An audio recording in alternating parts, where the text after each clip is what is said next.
Mismong si Pangulong Bongbong Marcos ang bumuelta laban sa mga fake news na kumakalat online tungkol sa kanyang kalusugan. Kakasuhan daw na Malacanang ang mga nagpapakalat ito. Narito ang Frontline Report. Huwag niyo pong masyadong siniseryoso. Alam mo naman ang social media, palabiro yan eh.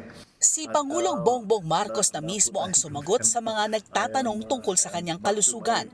Sa one-on-one interview ni Palace Press Officer Claire Castro sa Pangulo, sinabi niyang walang dapat ipag-alala sa kanyang kalusugan. I'm struggling kasi ayoko tumaba ulit. Nawala na yung taba ko, baka babalik.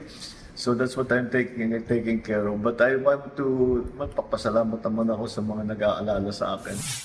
Una nang na-diagnose na may diverticulitis si PBBM o yung impeksyon at pamamaga sa bahagi ng bituka. Pero hindi naman daw ito nakamamatay. Sa programang Long Conversation ng One News, unang sinabi ni Castro na hindi palakain ang Pangulo mula nang magkasakit.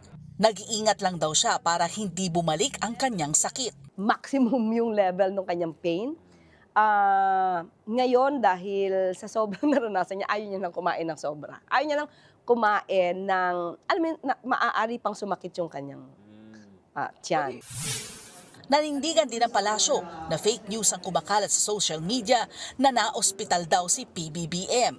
Sasampahan daw ng reklamo sa DOJ ang mga nagpapakalat nito. Sa gitna ng pag-iingat sa sarili, tuloy sa kanyang trabaho ang Pangulo. Dito na niya rin sinabing magandang oportunidad ang 2 linggong ceasefire ng Amerika, Israel at Iran para makapasok o makalabas na ang mga naiipit nating tripulante. What do you think po, paano ito makakatulong sa globally, sir, at sa atin? Well, natural. Kasi kasama dun sa agreement na pinag-usapan, na dun sa ceasefire, na bubuksan ang Straits of Hormuz. Libo-libong naiiwan dun sa ceasefire na nakaparking lang dun eh, nag-aantay na makapasok o lumabas. So, magagawa na nila yung kanilang trabaho. So, we will take full advantage of the 2 weeks to increase our supply as much as possible. Naniniwala rin ang Pangulo na hindi sapat ang saglit na tigil putukan para mapababa ang presyo ng petrolyo. 2 weeks may not be enough time to bring the prices down, but maybe if it is extended further than that with the prospect of even better situation following, then prices will start to follow.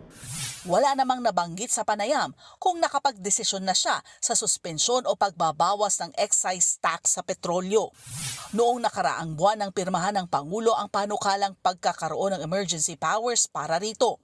Una nang sinabi ni PBBM na ipatutupad ito sa lalong madaling panahon. Nagbabalita mula sa Frontline, Faith Tobias, News 5. Mga kapatid, Ed Lingaw po, maging maalam at may pakialam sa mga napapanahong balita sa ating bansa.